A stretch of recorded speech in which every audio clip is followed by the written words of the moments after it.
Will they fuck it all up or will they save the land? Treachery, vanity, loitering and worse. They are their own worst enemies. These fuckers don't need no cause. Authors and dragons. Authors and dragons. Their powers combined, a group of fantasy authors take on a sadistic games master. Will they survive? Open your big wet mind and accept the adventure. Authors and dragons! Authors and dragons!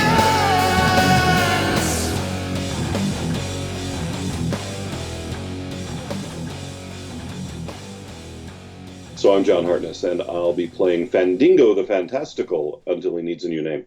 And I am the author of the Black Knight Chronicles from Bellbridge Books and a whole bunch of other weird shit. I'm Joe Brassey. I will be playing the role of Bjorg Bjornsson, the barbarian, and I have written everything from historical fiction to currently contemporary fantasy. I'm Rick Gualtieri. I will be playing Silas Kane, mighty paladin of Torag, and I write Toma Bill and Bigfoot Hunters. My name is Rob Cruzy, and I write humorous high fantasy series disc books, starting with Disenchanted, and I am playing Kutharik the Lost, who is a dwarven cleric. My name's Robert Bevan. I write comedy fantasy books about gamers living the game. The first book is called Critical Failures. Pick it up on Amazon. Here I'm playing the character of Klaus Richter. And I'm Drew Hayes. I'll be the GM of this group. I write superpowers and NPCs and Fred the Vampire Accountant. And as always, readers, I want to remind you that we are dressed in full appropriate garb for our characters. You can't see us, but you have to trust us.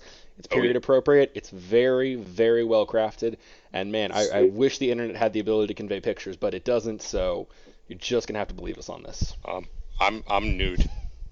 Yeah, I understood we were all supposed to be naked. All right, I will make the adjustments on your character sheets. I'm wearing Birkenstocks. I'm extremely clothed. Nothing but Birkenstocks, but many, many pairs of them tied together over my nether parts. That is quite the mental image. Everybody roll me initiatives. All right. I admit this is the first campaign I've had that has started with an initiative roll. I have a good modifier, and of course I roll a fucking 1. So 15. Oddly enough, that's just like real life in my game. Well, I'm going to be hanging in the back for a while. John, who is playing the Fandango, got a 16. And Rick got a 7. That's Silas. Bjorg got a 15. And Rob got a 7. Yeah. Okay, remind me, who is traveling together? Kutharik and Bjorg. Bjorg. Okay, then that means Bjorg also has a 7. Excellent. You are only as fast as the slowest person in your party. Sorry, man. Uh-oh. If we're only as smart as the dumbest person in our party, we have problems. But Silas is ahead of you guys because he has a much better modifier. Fandango the Fantastical. You are traveling through the kingdom of Zamul, and in your travels you find that you have come to the town of Galfern. It's a nice little trading post place. It's not really a big city, but it's well known enough that you know you can always restock your supplies and get what you need. It's a way station, a place between the big ports to the east and the 4 citadels to the west. Where you're going, that only you know, but you were coming from the south, and the direction you choose from here will be up to you. But you're definitely low on supplies, low on sleep, need a little downtime, and need a little Fandango time. That's right, baby. Everybody needs a little Fandango time. So where's the nearest tavern? Roll me a perception check, Fandango. With your 23, you see the sprawling wall of Galfern. It's about 10 feet high, made of brick. It's well crafted, but it's nothing of like a great kingdom's capital. It's just monster defense, pure and simple. In front of you are a pair of armored knights bearing the Kingdom of Zamul's crest, and behind them is a closed gate. It's not like heavily locked. It's very clearly easily able to open, but it is closed, and that does send a very strong message. As you walk up, the one on the right signals for you to halt. Hi. How's it going? Going well. What business have you in Galfern? I am in need of libation, my friend. I have been walking for many, many minutes, and I need drink. As I'm sure you understand, standing outside in these silly tin cans all day, you understand that after a man has walked for many, many moments, he must have libation. Where can I find that fruit of life that is alcohol?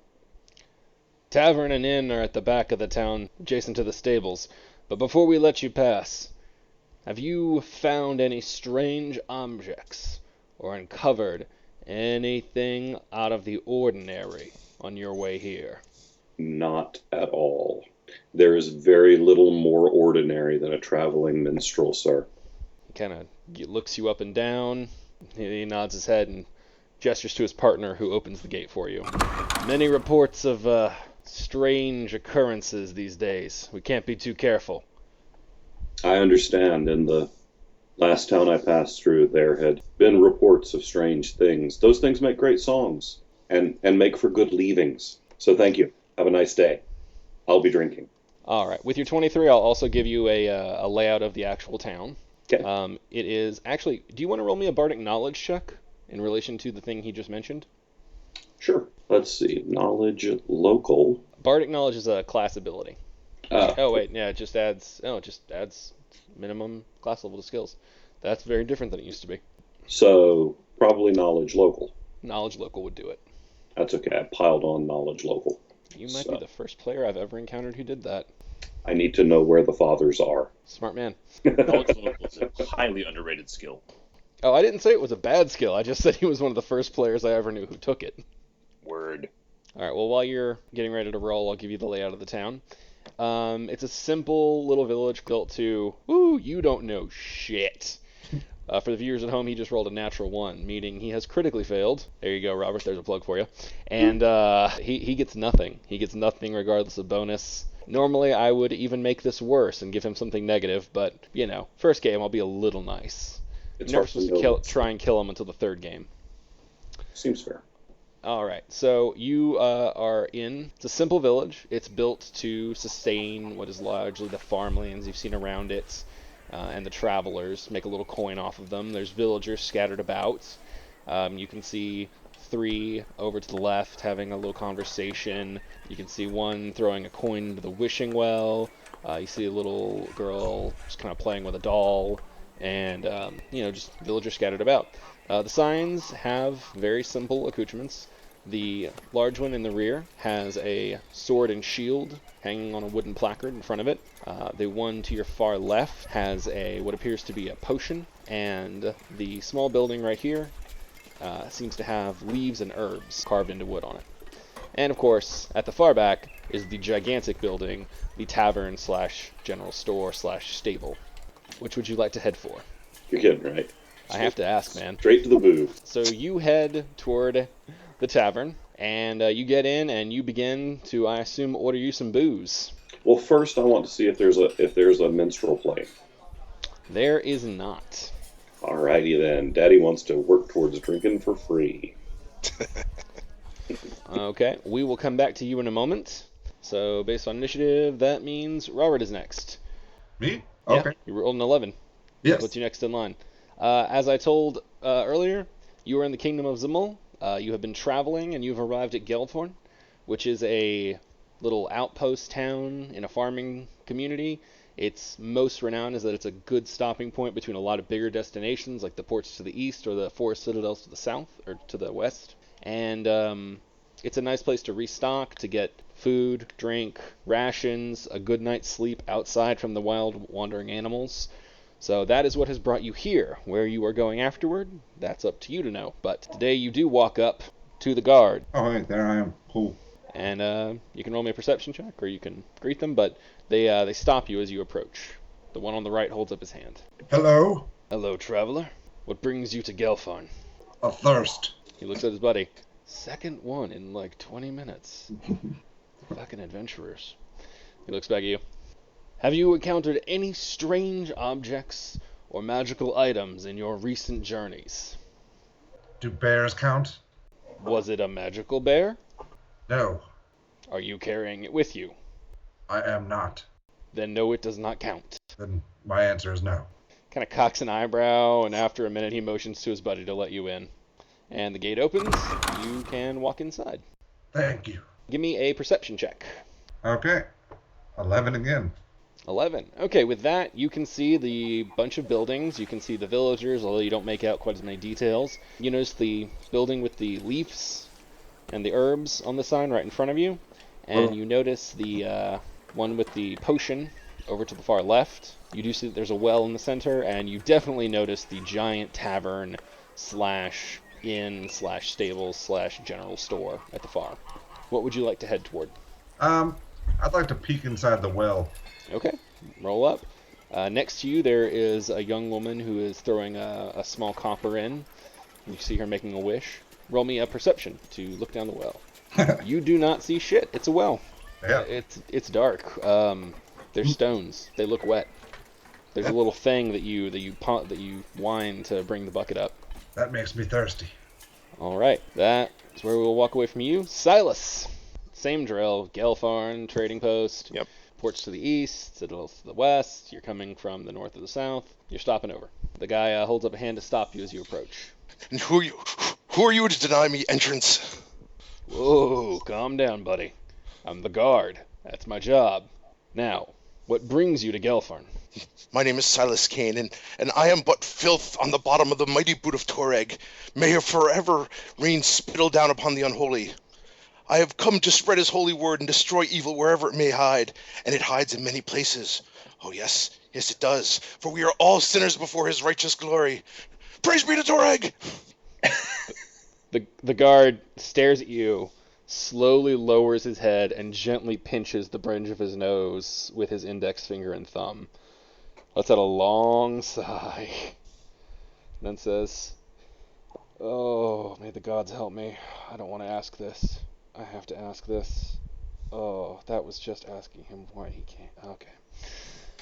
Have you encountered any strange objects or magical items recently in your journeys that might pose a danger to this town? Feel free to keep it simple." Sin against Toreg is a danger to all, and I have encountered everywhere. I encounter it right now. He looks over at his friend. What's the general rule on paladins? Let him? Always? Fuck you, Carl. And he waves at Carl to let you in. As Silas walks past, he just basically tells him, it's like, repent before you burn in the fires of hell. You can walk in. Roll me a perception check. Okay. You see that this building has a sign with herbs on it, and you see that this giant building in the distance is very clearly an inn or a general store or something. There's a shitload of people. You've been in enough towns you can put 2 and 2 together. But that's all you get with a 6. What do you want to head toward? What about this group over to the left? What, this group right here? Yeah, these 3 little thingamabobs. Yeah, you got a 6. You barely notice there are people in this town. Well, They just look like really shitty buildings. I was just gonna walk up, find a spot in the center of town, and start preaching the love of Toreg to whoever is so unfortunate enough to turn in his direction. Okay then. And that will bring us to our final pair, Bjorg and Kutharek? Yes. All right, the two of you are approaching Galfern, and you are stopped by the guard. Good day. Well, I suppose we have to talk to these people. Why don't you handle it, Bjorg? I will do the talking, my squat friend. Good morning. What? He's just kind of staring up at you and your massive damn barbarian frame. Never seen a Northman? What brings you to Galfern? It was on the road. You know, that might be the most honest answer we've gotten all day. Honesty is good. We've run into a lot of towns like this. We're not impressed, okay? Can we just move this along a little bit? Yes, you can once we're certain it's safe to let you in. Have you uncovered any objects of mysterious origin or magical nature that you believe might be a danger to this town? No, nothing other than my companion's lack of a sense of humor. What kind of things are you talking about? What magic items? What? I mean, can you be more specific? Paul is extremely tall. There are many reports of strange items being discovered recently. Something about a new treasure trove uncovered. We know very little, but we only know that what has been found, much is dangerous. So have we passed the test yet, or whatever? Can we enter the town? Again, forgive my friend. He was born without a personality. He just kind of looks at you both, and then he looks over at Carl. Honestly, I was kind of expecting this to be inverted. I really don't want to fight the big one. That is a wise all right. choice. Yeah, All right, you don't want you can both come in. You, and he points at Bjorg, are welcomed in happily, and you, he points down at the dwarf, should watch your shit. Yeah, I'll do that. Thanks. And they let you both pass, and you should both give me perception checks. That's a piss poor guard.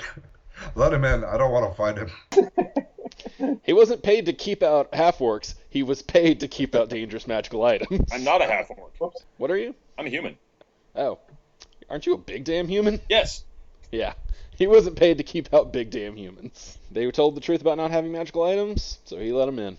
Okay. Bjorn's perception check is 17. Damn! You guys are much better at this than almost everybody except for Fandango. Okay, I'm going to move you both since you're in the city now. What a refreshingly humble town. Okay, you guys both see the villagers, 3 over here talking, 1 throwing a coin into the wishing well, 1 playing with a doll. You see the potion, you see the herbs, you see the sword and shield, and you definitely see the tavern. That looks like You a place- also see a man standing in the center of town, beginning to speak with a lot of passion and a lot of fervor. And I think this is a good time for Silas Kane to describe himself and what he looks like when he's going on a preaching tear. All right. Well, he would be a handsome man, except that one side of his face looks to be horribly scarred. Burns, cuts, what have you. He's dressed simply, but he's definitely adorned with holy symbols of Toreg, and you see him reading from a book. Those who are dwarves may recognize the symbol of Toreg on it, although it's a little bit different, as if it's almost like a fringe sect of the god. But he's a little over 6 feet tall. He's about 6'3", relatively muscular, though nowhere close to the barbarian. More wiry than anything. Look, Catharic, a crazy man. I think that's one of those adherents to that Puar sect. Those guys are the worst. You can't get them to shut up. Is there anyone you like? You're okay. I will accept that. Okay, what do you guys want to head for? To get to the tavern, we kind of have to walk past Silas, right? I mean, you can take the long way around, or you can go right past him. It's your call. You can scoot behind the buildings. No. I'm just going to walk up to the tavern. Okay. Yeah, I'll go with them. Okay. Come, I think some You warm two- stew will warm your cockles. You two walk past him and enter the tavern. If you can move your characters there. As they walk past, Silas ignores the barbarian, but the dwarf, he definitely gives a hearty salute. It's like, "Hail, brother! May Toreg's fire not consume you during the judgment." He's not a dwarf. I don't understand. I'm sorry, I thought he was. I'm a dwarf. No, I'm in character. He's confused that Silas is worshipping a dwarf god while he's not a dwarf. Well, okay. Yeah, your devotion is very impressive. There you go, Silas. Somebody in this town kind of likes you. All right, as you two walk into the tavern, you see that there is a minstrel with a lute out. And we will go back to Fandango. Fandango, you are talking to the bartender, a tall, bald, broad man who looks like he's bounced his fair share of adventurers out on their head after a few too many drinks, because it would be disrespectful to start playing without talking to him first. Good day, sir. Hey, ale? Yes, but I see that your tavern is lacking in only one of the finest amenities. You have a stage, and yet there is no one on your stage. Side note, there is definitely no stage in here. I see a space in the corner that could be construed as a stage. Any open place is a stage. On a table, perhaps. But yet, there's no music here to lighten the hearts and the wallets of your patrons. Might I interest you in a mutually beneficial business arrangement? Good sir. You a bard? I am Fandango the Fantastical. Yeah, bard rate's 25 cents off the top, and you still pay for your own drink. Every other drink for free, and you can have a third. He looks you up and down. I've dealt with bards before. 25%, and you pay for your own drinks. Spot me one, and you've got a deal. He kind of glares at you, rubs his chin. I give him my best winning smile. Roll me a diplomacy check. God damn. Oh. Well, Smile. he reaches down and he's about to pour you the house standard. Then he stops and looks up and down. He goes over and he pours you a glass of the good stuff. It's a much smaller keg. He keeps it kind of tucked away and he sets it down. You look like you might make me some money. I believe a good business arrangement should always be settled over the good stuff. And he slides it over to you. For this, sir, I will even tune. All right. We are gonna say that you can get your thing tuned and get set up to play on your next turn. Alrighty. All right. That brings us over to Klaus, who has just left the well. It looks like. I'm in the tavern. Oh, okay. So you're going to the tavern on the start of your turn? Well, yeah, I thought I did that at the end of my last turn. No, you ended it looking in the well. Oh, all right. Well, yeah, walk in the tavern. Okay. Siles, do you scream anything at the man who walks by you? Yeah, the filthy beggar is not worth my time. Okay, Klaus, as you walk in, roll me a perception. Sure thing. Perception. All right, that meets the requirement. You see a scruffy bartender finishing up cleaning a mug, and you see the three characters who have arrived before you. Let's go down the line and do some descriptions. So let's do Fandango, and then Bajork and Kutharek. Tell everybody, but especially the man who just rolled the perception check, what you look like. Fandingo the Fantastical is a dead sexy half-elf, little under 6 feet tall, about 165 pounds, with piercing blue eyes and flawless, lustrous skin and a glossy blonde ponytail coming just about in the middle of his back. He's dressed in somewhat the worse for wear minstrel garb after having been on the road for a few days. He definitely looks as though he may have left his best suit of clothes in the last town under someone's bed in a hurry.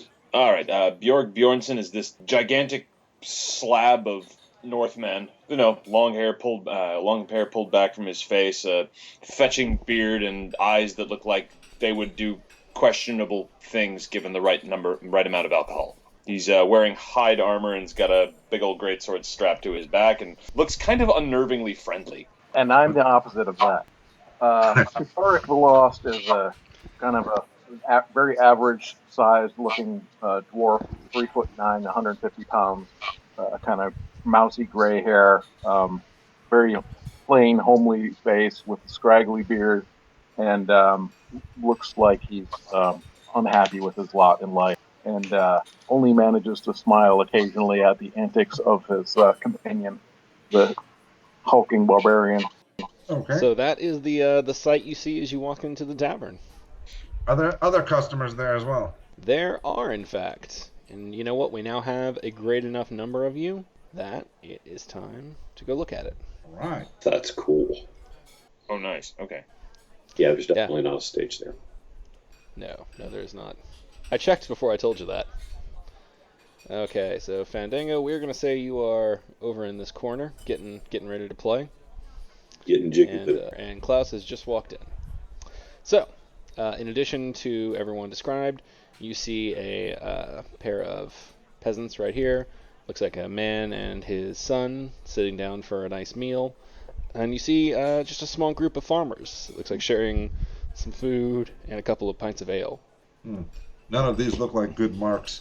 Yeah, it's a farming town. What little they have is not going to be easy to take, and it won't be great to get. I mean, unless you like corn. If you like corn, holy shit, What corn? are you in the right place to scale from people? There are a lot of cornfields around here. Like, you can become the fucking robber baron of corn. Of porn? Of corn. That's far less entertaining. Different town, man. Different town. Also, isn't Fandango trying to become the robber baron of porn? I'm putting that on a business card. Porn farming is a very different business. So, Klaus, what do you want to do? You want to just sit? You want to get food and ale? I want to look at the dwarf over here, the grumpy one. Does he have anything that looks stealable? That's up to Kutharek. Kutharek, what have you got on your person? Well, I've got a mace. That won't do. Is that it? Well, I've got a mace. I've got my leather whipping straps and a sling. I think I have 49 gold pieces on me. Do you wear armor? Who's getting a Yeah, serenade? I've studded leather armor. There you go. And a shield. So he's got a weapon and armor that you can clearly see, but seeing as he's got armor on, you're gonna have to roll a perception check to see if you can see his gold purse. Okay, I'll roll a perception check. You do not see anything All right. aside from the weapon and the armor. Yeah, I'm not gonna try and steal his armor. Probably a smart call. I'll go sit at the bar. I'll sit at the over here in the corner so I can have a better view of everything. And All right. Bartender looks at you. Ale? Ale sounds good. Yeah, he holds up a hand. 3 copper. Can you change a gold? Yes, he can. You now have 9 silver, 7 copper. Okay, I'll drink and All right. observe. All right, that was Klaus. Next up is Silas, and so that means we are going back outside to the town. Well, Silas will probably preach until such time as either he angers people or like eventually tires out and gets thirsty, and then he will make his way into the tavern. Okay, well, people are already beginning to move away from you. Because one of the things Silas is preaching is burning down the cornfields and raising temples to Torig's glory instead. Yeah, people are getting away from you. The little girl with her doll looks at you with fear in her eyes and just kind of scuttles away quickly. Oh God, what's this crazy son of a bitch doing? I guess you'll burn in You will burn in the fires of the rupture. All right, so we're gonna burn a turn there. I guess you just let me know when you're ready to head in. After it looks like people are moving away, so probably next turn he'll probably have had enough, give up on these sinners and go in for a drink. Fair enough.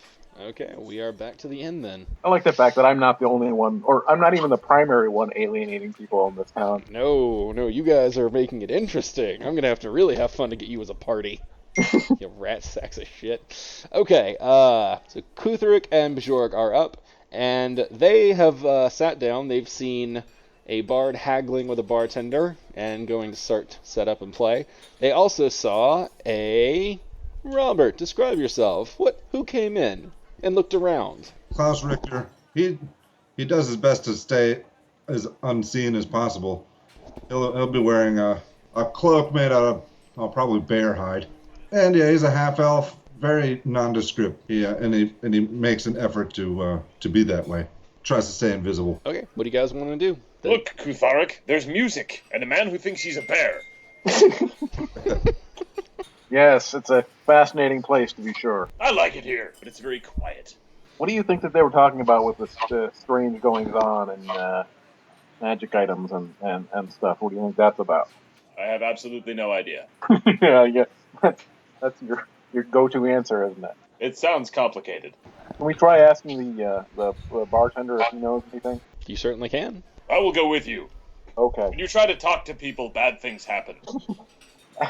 Ask the bartender if he knows anything about any strange goings-on around town, or around town or in town. Barkeep! Hill? What do you know of the strangeness that's been happening? The strangeness. He stares at you and then sort of crosses his arms. Ale?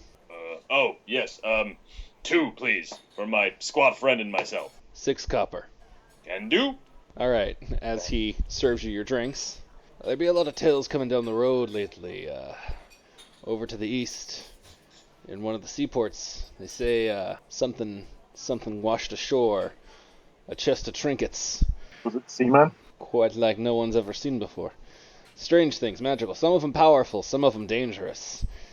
A few days later, a man came ashore and began jabbering on and on about strange new islands cropping up and magical forces unlike anything he ever seen.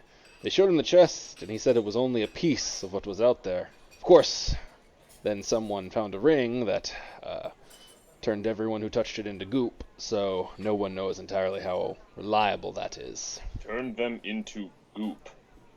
Goop. Goop is how it was described to me. Goop is how I'm describing it. That sounds complicated. Magic. He just kind of lifted his shoulders like, fucking magic. I agree. Fucking magic.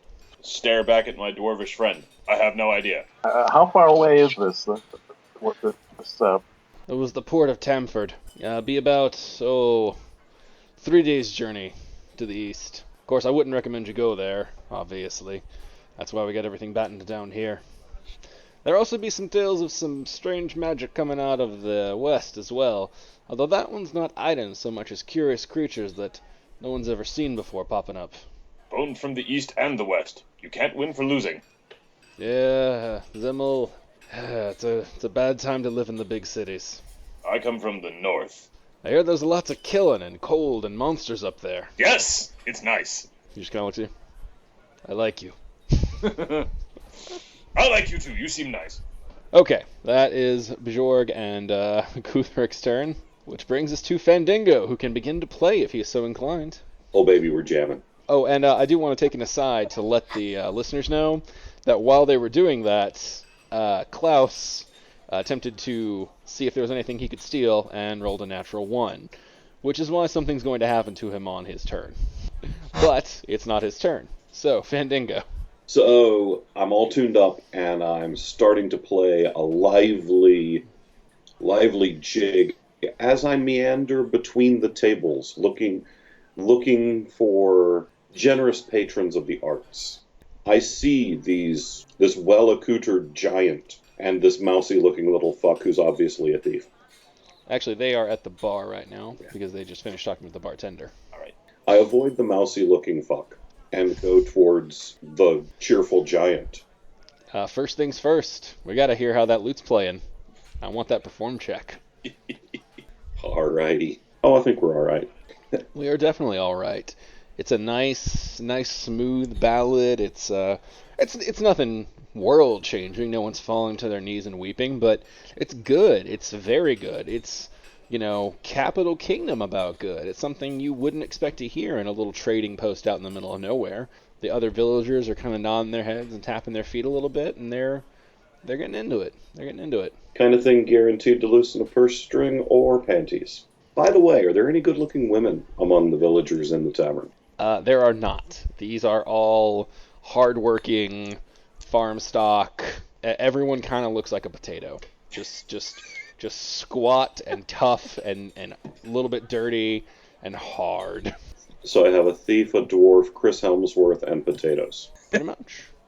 And a bartender. Anything I get out of him is going to be luck. So let's go over towards the jolly green dim-witted giant and see if we can play him out of his cash. Kuthara, look, he doesn't sound like a squealing pig. I can if you pay extra. I'd prefer Terrible. And how is life on the road, fair travelers? wet and long. I found it dry myself. Powerful dry. Terribly dry.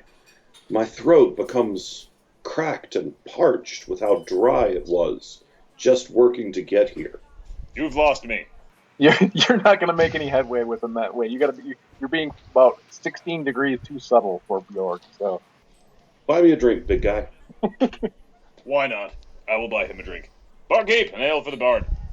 better you than me. All right, deduct 3 gold, and the bard now has a mug of ale. Do you stop playing to drink it? I don't have to. I'm going to need a dexterity check if you're going to try that. Open chords, baby. Open chords. But yes, I'll try a dex check to see if I can play and drink. Because I didn't make him Irish by nature. Yeah, you're dropping something. Yeah, I don't know if it's the beer or the loot. Your call. Oh, I'm dropping the loot. All right. It can stand it. You kind of fumble for a bit, and you're like, shit. And the loot goes clattering to the floor. I hope Sorry. he doesn't treat his women the same way he treats his instrument. Women are far more replaceable than instruments, my friend. Looks like that was a beer well spent. Okay, so Fandango has managed to drop his loot, Flunk. but he did get a beer out of it, so, good time. Let's go back over to Klaus, who was looking for something to steal and made a very poor decision. So, Klaus, as your eyes were sweeping the table just looking for something that was worth taking, your eyes happened upon a fresh meat pie that the bartender had set out. Presumably, you assumed, because a patron had ordered and he hadn't had a chance to bring it over. You reach out and grab it, deciding that you're going to seize this meal for yourself. Right. Only as the searing heat burns your hand do you realize, oh, he put this out to cool. This is a very hot pie straight from the oven. Ouch. Roll me a fortitude save. 5. You do not successfully stop yourself from letting out a yelp of pain Ow! as you grab the pie. Everyone looks over at you because you just screamed and dropped a hot pie clattering to the bar top. I'm And please. No one has intelligence of 2 or less, so everyone's able to put that together. The bartender looks over. Hey, you want to be eating, you got to be paying for it. You're lucky I don't sue you. He reaches under the table. Yeah, we get a few of those too. He pulls out a big club with a couple of blades wedged in it. You can talk to my lawyer if you got a problem.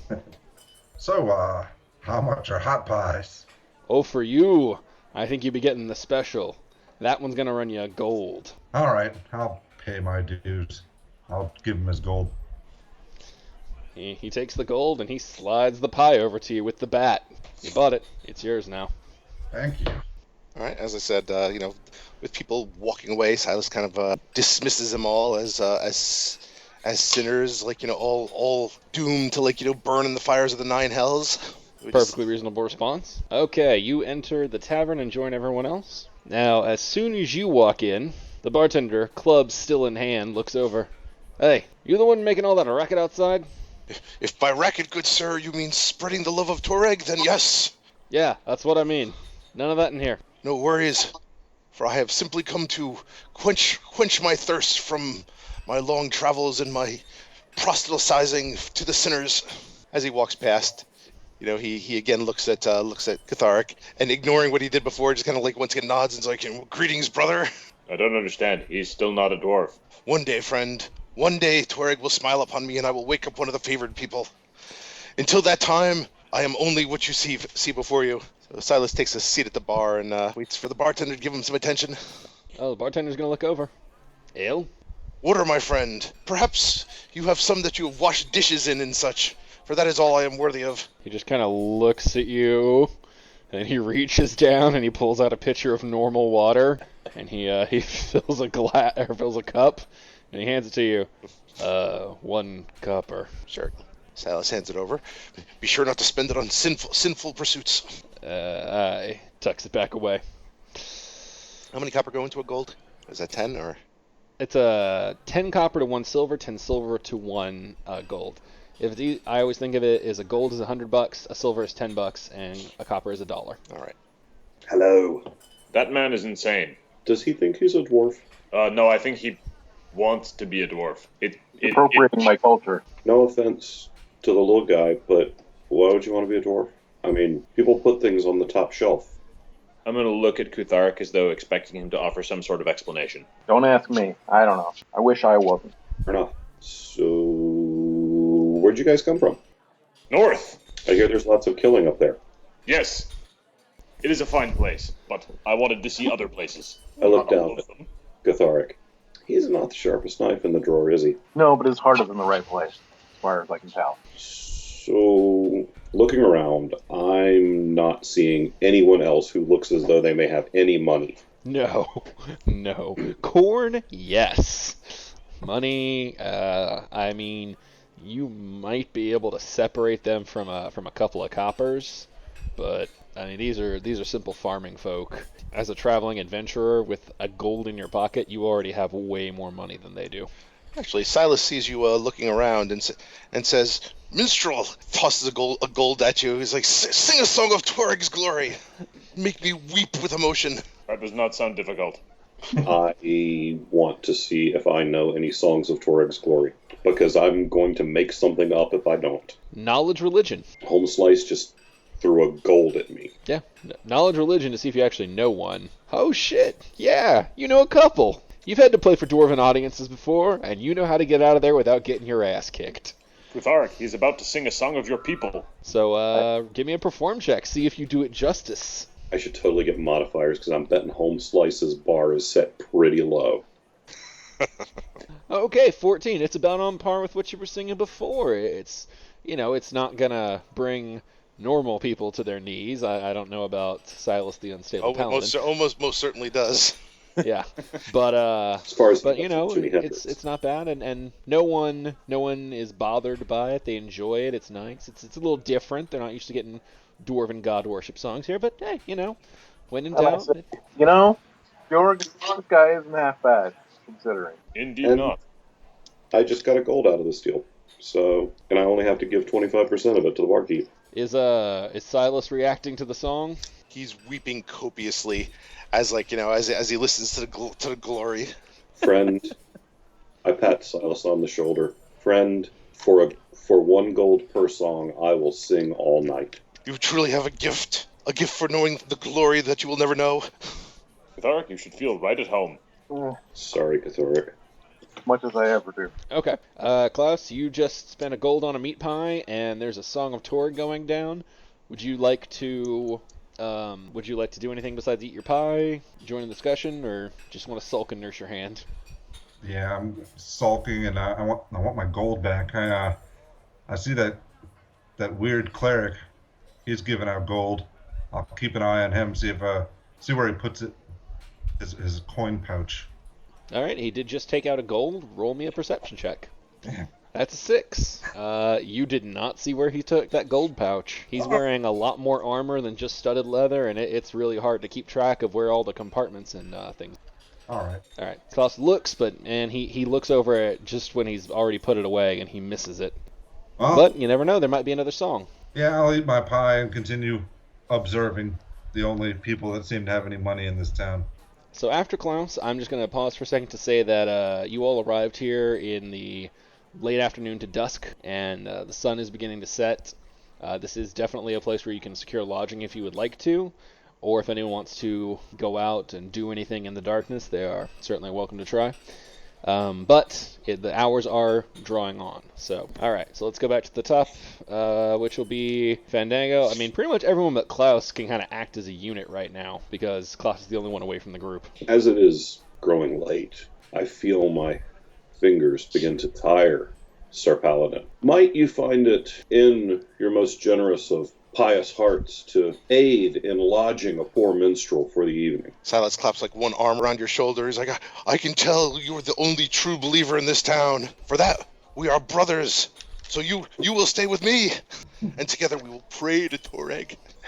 Unfortunately, dear Sir Paladin, I have what the physicers have called a deviated septum, and my snoring is not near so euphonious as my singing, and I fear that I would interrupt your pious prayers with the sawing of log-type noises that emanate from me when I sleep. Plus, I have consumed many ales, and there may be also some vaporous emissions. He doesn't sound like that sort of thing bothers him.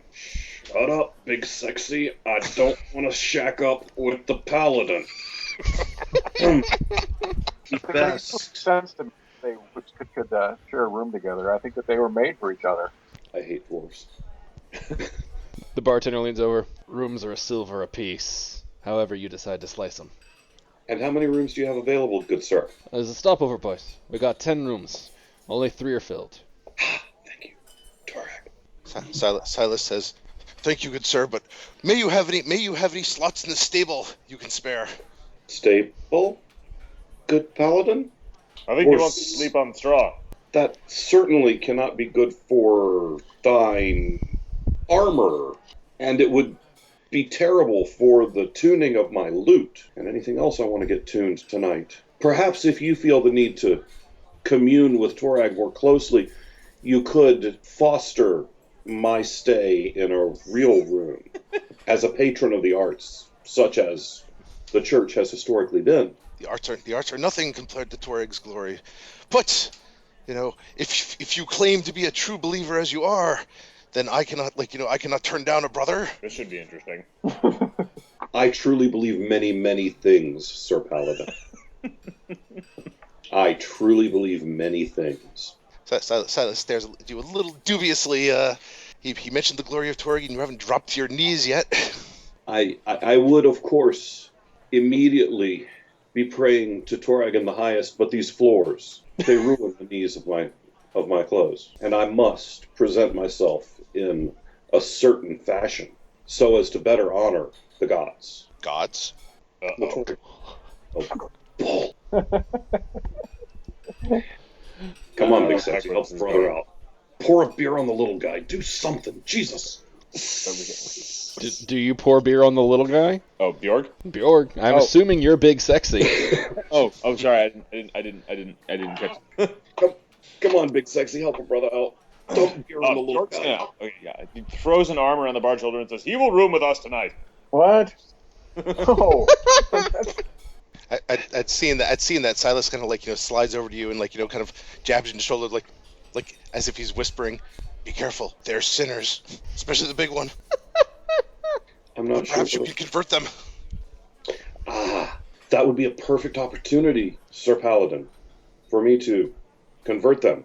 Yes, and sleep in a bed, not with cows and poop. There's no poop in the room. Stables have horses. And horses have poop. The rooms do not have poop, correct? I asked the bartender. Good done. No, the rooms do not have poop. And you, and he points at Silas, are not sleeping in the damn stables. People pay good money to put their horses there. I'm not going to have you bothering them all night. But I am worthy of no better. Yeah, you're not worthy of the stables. I would like to say that to the bartender that his rooms don't have poop in them yet. For you, it's 3 silver. I'm with the big guy. He's paying. You are just making friends and influencing people everywhere you go, aren't you? The bartender looks up at Bjorg. It's 3 silver. You can't threaten to shit in my room and expect not to pay a cleaning tax. I didn't threaten to shit in your room. If he's with you, it's his shit. It's your upcharge. Oh, come on, look at him. It would be a wee little shit. It was a joke. You're not Relax. being very convincing. Yeah, they always say it's a joke, and then in the morning, I gotta scrub the damn shit off the floors. Oh, Tiny little dwarf shits. Come You on. ever seen a dwarf shit, boy? They shit like they live in mountains. George's going to lean in and look at the barkeep with the utmost sincerity as he asks this question. So this happens often? The bartender just lowers his head. Don't ever become an innkeeper, son. Don't ever become an innkeeper. So 2 silver is what you're saying. We are all 3 for the room with the dwarf. Everyone else it's 1, and no damn stables for you. We are all but shits in the outhouse of Tuareg. Stop talking, Tin Can. I think he just made that one up. Fine. And look at Guitar and be like, I hope you can pay for the next place we stay. As long as we don't have to stay with that bard doing his tuning all night. And no more threatening to shit on things. That's not It was polite. a joke. It was a joke. I can't be blamed if the people in this town don't have any sense of humor. Yes, but your sense of humor is bad. It makes me laugh. At some point, I will instruct you in humor and how to make other people laugh. Oh, I can't wait to see this. Okay, so while they are somehow managing to negotiate their way up in price on rooms, Klaus, you have finished your pie, Yes. and is there anything you would like to do? Yeah, you said it's turning night? Yes, it is turning into nighttime. Okay. You can try and bunk up outside of the city, or you can purchase a room. It's all up to you. I'm going to take a walk around town and have a look around. Most of the people have kind of thinned out now. There are far less of them. You roll me a perception check, actually. 3. Okay. Not my day. It is not your day. You have left the inn, and I will give you that you can notice that there is now a guard that you don't recognize standing very near the inn, Yeah. and also kind of adjacent between the other buildings. In order to, well, you don't really know. You can just see him, barely. You walk out and the setting sun just catches your eye and you're like, ah, damn it, son of a bitch. Oh, so it's still not dark yet then. No, it is. Somehow you caught the last ray of sunlight from 3 hours ago. That is how shitty your perception check was. Prismed. All right. Well, I'm still interested in this well. Okay, you can walk over to the well and roll me another perception check. 9. 9. Okay, that is much better. You look down the well. Do you have dark vision? I think I have low light vision. It is very low light around you, seeing as the sun has gone down. But there is still a few torches burning in key spots around the town. One at each of the shop fronts and one by the tavern. There is not one directly around the well. And as you stare into it, you can see down maybe 3 feet, and it's just more darkness. That's fine. You said there's a bucket rope? There is a bucket rope. All right. I want to look left and right and see if anybody's paying attention to me. Roll me a perception. I got to put more ranks into this. 5. You do not notice if anyone is paying attention to you. Good enough for me. All right. I've got to find out what's at the bottom of the well. I'm jumping in and climbing down the rope. Oh my Okay. Roll me a Says the man who burned himself trying to steal a pie. A pie. Roll me an acrobatics check to try and hop up Okay. on the thing. 22. That is impressive. You're half elf. All right, you're slender. But you're not subtle and you're not small. And as soon as you are up on the well, like grabbing the rope to go down, you hear a, "Hey, what are you doing over there?" And one of the guards that you somehow failed to notice walks right over to you. "Get down from there. We drink out of that." Okay. As soon as he says, "Hey," I'm gonna pretend, "Oh, I slipped," and fall and grab the rope. Okay, with your acrobatics check, you can pull that off. You're just falling now because there's no one holding the handle, and that's how that works. So you are just plummeting, and you don't know how long you fall, but suddenly you have landed, and there is a very audible splash as you are swimming in complete darkness because you have landed in the bottom of the well, and you're still holding onto the bucket and rope. Okay. I feel around on the walls. They are slick, smooth, and stone. And all surrounding? Yes. It's a well. And nothing else. All right. Nothing that you can discern in absolute darkness. This plan didn't work out so hot either. And people say I'm someone. Sir, you startled me. Roll me a bluff check. And I thought Animate Rope was going to be a silly level 1 spell to choose. Bluff. 6. Oh. Jeez. Yeah. You fell my ass! You jumped up on there, you were clearly about to go down, and you ignored my warning. I ought to leave you in there, but I'm afraid you'll piss and shit in it and ruin it for everyone. Well, eventually. You got a good grip on the rope? Yes. Hang on. And you hear the sound of a crank being turned, and slowly you are being pulled up to the top. And we will leave you there for now and go back inside the inn. Okay. Everybody roll me perception checks that's inside the inn. Like 10 from Silas. Fandango, a 15. I got an 18. I got a 14. Fandango and Kutherick both notice that they hear some slight shouting outside. What they do with that information is up to them. I look down at the... do I notice that the shifty little bastard has left? With that perception check, yes you do. Sounds like our friend with the burned hand has gotten himself in a little trouble. Ooh, trouble sounds entertaining. It could be funny. Yeah, let's go check it out. I like funny. I, You? a little Schadenfreude never hurt anyone. Except, well, the person it hurts, which is funny. Let's go look. Alright, real quick, did everybody buy rooms aside from Klaus? Bjork's paid for it. Bjork did. A bet is a bet, even if it costs more. Yeah. So Bjork's paid for 3 of you, and Silas, do you buy a room since you're not worthy of the stables? Yes, he buys a room, but he first asks, is there a fire pit or stove in it? I'll give you the one with the scratchiest blankets. Not what I asked. That's what he has. Scratchy blankets. Yep. Very well, I'm sure those will... I can shit in them if you want first. I can shit in your blanket if that's gonna help. I'm happy. If you are not sufficiently comfortable, my friend can help you. Okay, you guys all gather outside just in time to see the first guard finish hauling up the bucket with a very wet Klaus kind of shivering on the end. And as soon as... My hand feels better. Yeah, Klaus, another guard reaches up to help you down.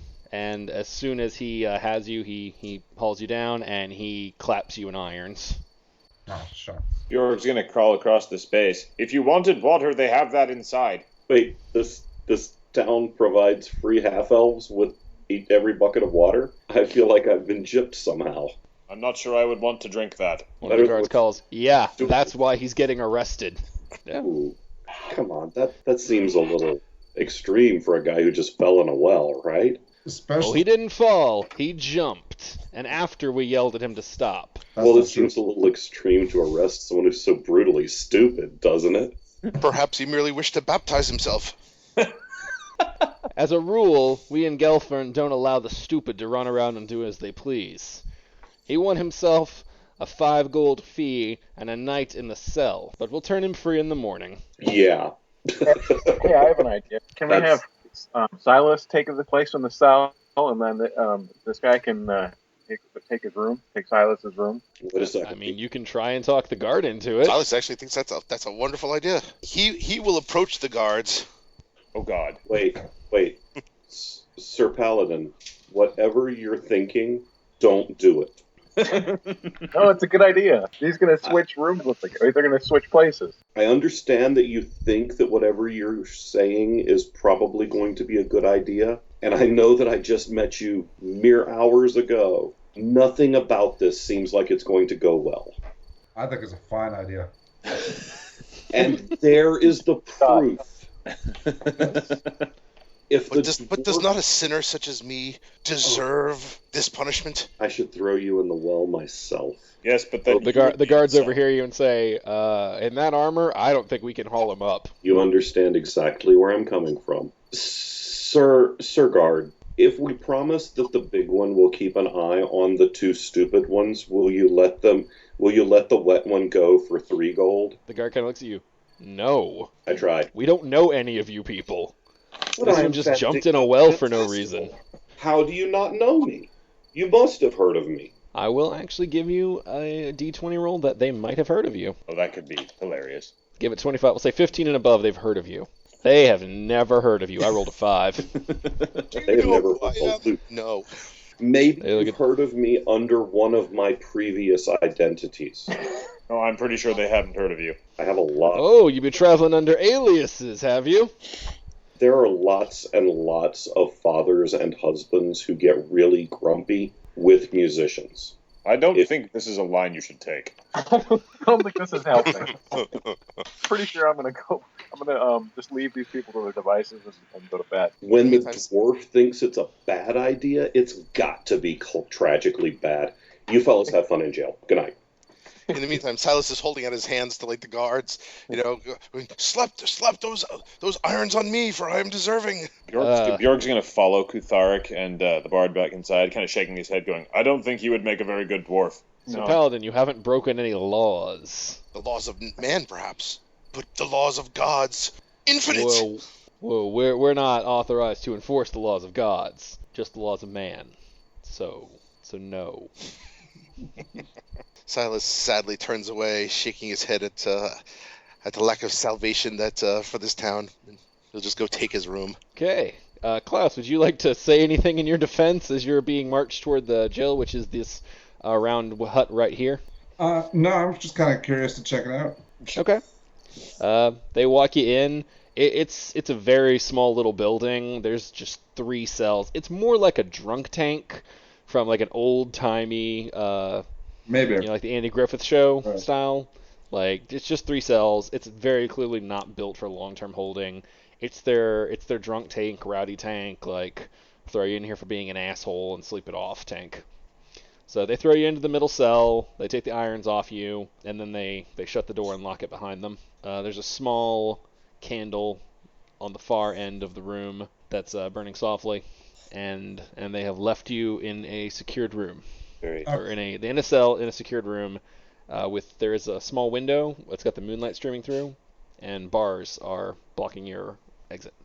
Is there anyone else in there? No, you are alone. Okay, no guards or anything? Nope. Sweet. They've got shit to do. They don't have time for your bullshit.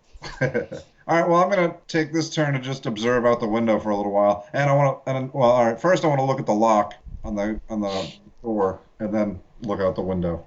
Okay. The window is about 7 feet high, so you have to like stretch on your tippy toes and grab and pull to see out of it. All right, I'll do that. Okay. The lock is sturdy. It's well made. It's built for function. It's a jail cell lock. They've held people there before. It's not impenetrable by any stretch of the imagination, but it's not some rinky-dink one that someone just slapped on. Yeah. And you look out the window and you see stars, because at that angle, that's pretty much all you can get. I wanted to like jump up and grab the bars and pull myself up. Yeah, that's what I assume you did to see the stars. Okay. All right. Just for fun, I'll see if I can pick the lock. I don't want to actually do it. I want to just see if I can do it. Okay. That will be a sleight of hand check. Yeah. To assess the viability. 31. Holy shit. You feel real confident. You've picked your fair share of locks, And this is a good lock, but it's not that good of a lock. Oh, Like, Jesus Christ. it's you feel like you could probably get out of this cell in a few minutes, maybe seconds, if you really had to and pushed yourself. All right. Well, my plan is I want to sleep here, and then when I wake up early in the morning, I want to pick the lock and bail out before they collect their 5 gold. Okay, so is everybody turning in for the evening? Yep. Yes. All right. Collectively, everyone's going to bed. Yes. You all go to sleep in your rooms. Bjorn, Kutherick, and Fandango in one. Silas in the one with the very scratchy blankets. Klaus is in the jail cell, which, humorously enough, has less scratchy blankets than what Silas is dealing with. And is free. And you all fall gently into sleep until you are wakened, some unknown hours later, by the sounds of screaming. All right, folks, and that's where we're going to end it for this week's podcast. Be sure to check back with us in 2 weeks when they will find out what's happening and the battle shall commence. Thanks for tuning in. Authors and Dragons is brought to you under a Creative Commons license, meaning you are free to share this material so long as credit is given to those who created it, which is us, the people you just heard play the game. Opening and closing themes performed by the Gore Core 4. Authors and dragons! Authors and dragons!